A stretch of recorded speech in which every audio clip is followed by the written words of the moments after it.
Pivot into the eddy, the rest is gravy. And if I'm out there in the middle of the current, stick to your game plan, you know? If you got to get 90 degrees to the current and face that wall and pull with all you got, then that's what you do. This was good. Something Kyle Waller told me. I don't know what's going on even at this flow, but say you're getting pushed to that wall. What about pushing into that wall, smashing your nose, and see if it ejects you back? It is a maneuver. I don't recommend it because there is a secondary sieve on the right if you guys saw it. Yeah. So you can commit and make it left. We all got this. We're making it left. There is no offense, but we're making and that happens up here. And putting your boat in the right position up here. Okay? Roger that. If we want to run a little bit deeper spacing, I'm okay with that right here because we're all going to be pulling off this wall. Hey everyone, it's been a little bit, I know. I can't really get the videos on the time frame I want to get out right now. Summer's picking up here, the season's picking up, and it's going to be a long season for me down here in Utah. I'll be headed out on my third commercial trip real soon, so I've done 2 already. I just wanted to talk about those a little bit.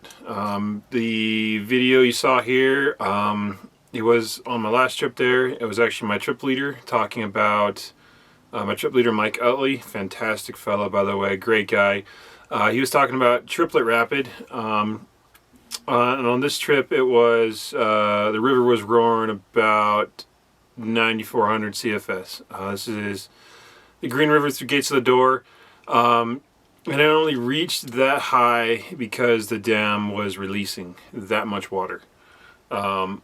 Which is up to this point unheard of. It's never released that much. They had the spillways open, they had everything open.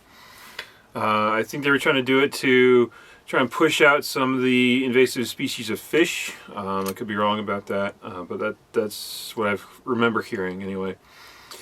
But I wanted to talk about my 2 trips so far, both of which were in paddle boats actually. So, you know, sitting on the back of the boat, going through the river, going down river, you know, it's kind of what I started doing. And I understand why they put me there for the second trip. I wasn't too excited to be there on the second trip, but once we got the high water going and looked at the guide crew, a lot of people here know I'm a solid boater, but you know, there's a difference between having solid boat skills on the river versus guide skills at camp, having, you know, the half-day day trip mentality versus having expedition mentality. And it's something I would love to go over with you guys if you're curious about kind of the differences between there or how to kind of break it down a little bit. I'd love to go over it with you guys. As a big part of my boating skills working into getting more into this overnight multi-day stuff, different mindsets. But anyway, my 2 trips before this were awesome. My very first one was extremely fun. It was a 5-day Lodore trip, so we were not moving at all. We were doing, I mean, except for our last day, doing less than probably 10 miles a day. 5 days, had a great group. We were cold. It was definitely a cold trip. And you know, the guests told us about that. They were cold, but it was an awesome trip. The trip I really wanted to talk about was the more recent one, where it was the 94, 93, somewhere in there situation. Besides some of my very first trips down the Middle Fork of the Salmon River when I was private boating it with my family and friends, I've never been that scared. My trip leader was scared. He was nervous about it. There were 2 people on that trip who had seen the water level that high. And of course, that was our trip leader, who was at the front, and our sweeper at the back, who was actually my busmate here. He's not here right now, but it's MacGyver. So I'm actually a busmate with MacGyver, which is awesome to say. Anyway, yeah, it was big stuff. It was the very first big rapid you come to, first class 3 rapid you come to in the Gates of Lodore section is Disaster Falls. And at that water level, if we ran it wrong or got off our line wrong, it could have been a disaster. There's huge stuff in there. I have video and photos of it, but personally I don't feel like it gives it justice. The the size of the wave in there, especially the first big pour over, and then going into kind of mid-lower disaster as you come around the corner, because disaster is actually a pretty long rapid. But as you're coming into there, there's no rock garden, there's nothing there. But after you come into, let's see, like mid-disaster there, the laterals start coming in at you. There's 1, 2, bang, bang, bang, bang, and it just kept hitting you and hitting you as you go through the rapid there. And I actually hit one, got my boat up, kind of shifted it back on top of this big square boulder that usually shows up river, kind of river right. I'm sure I've got video of it somewhere, but it's this big square boulder, kind of mid to lower disaster there, and it was underwater. This is big pour over going over the top of it. My boat got pushed up sideways on that, came back, twisted up on another lateral, and I went from, this is going all right, this is going all right, to, this is not going so well, but I'm still in the boat, to, oh, I'm gone! And thankfully, I was the only swimmer that trip. I sprung up, happy, my adrenaline kicked in. I got back in the boat pretty quick. The other guide said I wasn't back in the boat in 20 seconds. Of course, to me, it felt longer than that. I was actually under the boat. I felt myself bounce under the underside of the boat twice. Didn't hit any rocks, but bounced on the underside of the boat. Managed to grab an oar that came out of the oar lock and then crawled my way back to the boat. My guest actually gave me a hand getting back into the boat, so big thank you to those people who were in my boat.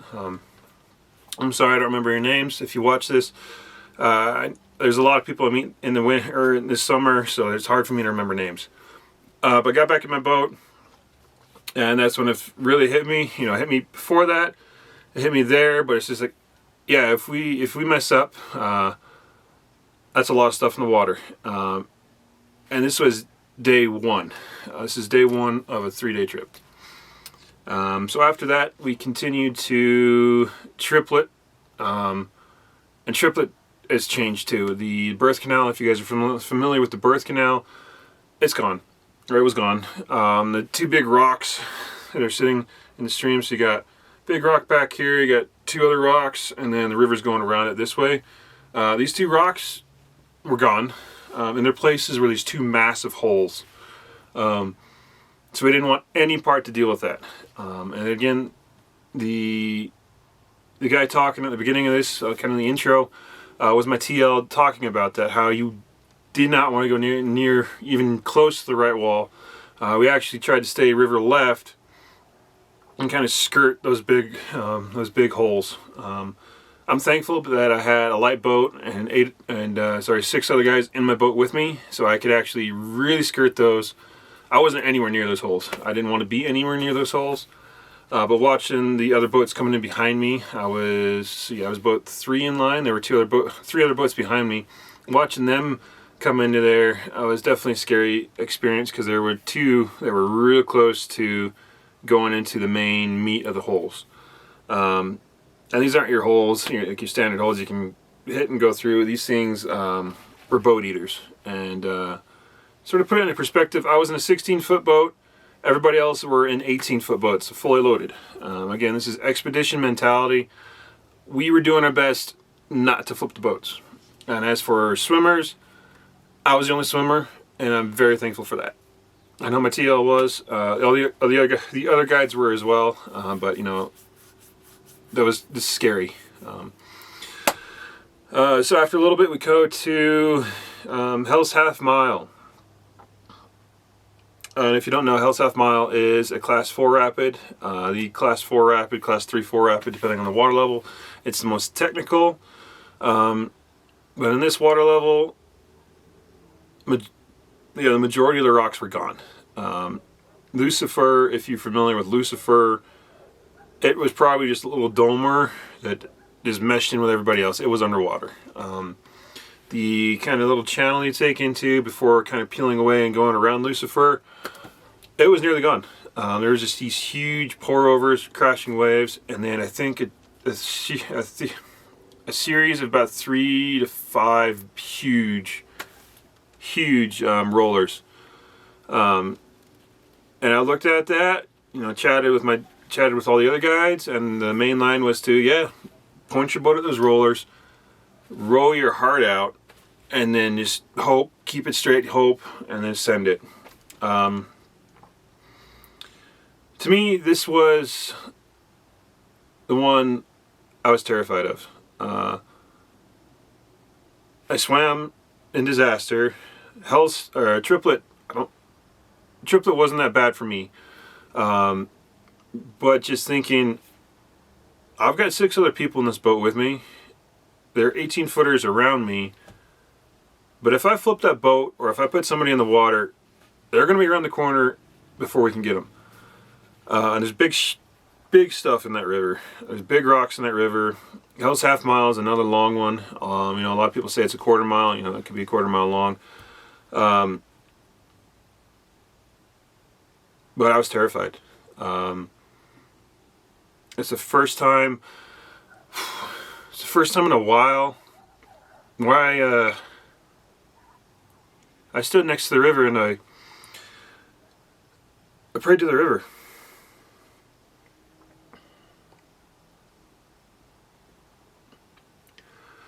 I was saying, "Oh, river, please let me pass through. Please let my others pass through too. Grant a safe passage."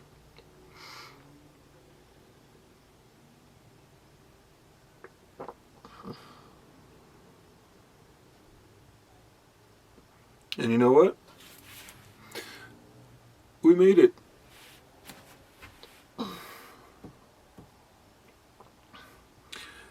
It was definitely terrifying to see the 18-footer in front of me go up this massive wave and then just disappear off the other side. And in my head I'm thinking, oh crap, that's fucking big. Excuse my language, but that's fucking big. And I pointed my boat at it, got on those oars, started hauling, pushing forward, got my crew going. Our boat started going up and up and up and up and up. It broke the top, came back down, and I was like, fuck yeah, we made it. And then we kept going. Wave after wave, the boat was just launching, coming back over, launching, coming back over. And by the time we were down through Hell's Half Mile, I was just ecstatic. Everybody was. Our trip leader was, you could just see the stress wash off of him. And it was a blast. It was freaking awesome. I don't think I'll ever be able to see the water level at that level again. I don't know if anybody will. It might happen again. They might bring the water back up again. But that was amazing. It was terrifying. It was amazing.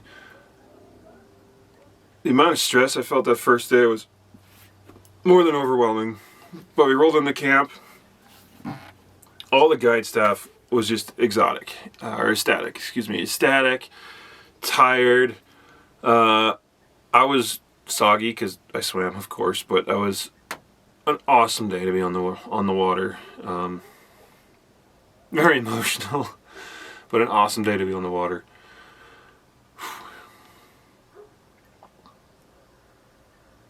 Anyway, guys, I just wanted to get this out there. As you can tell here, I'm losing the light. It's pretty late.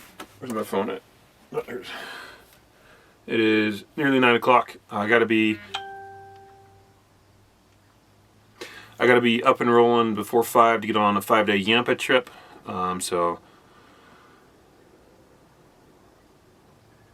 try and catch you sometime after that.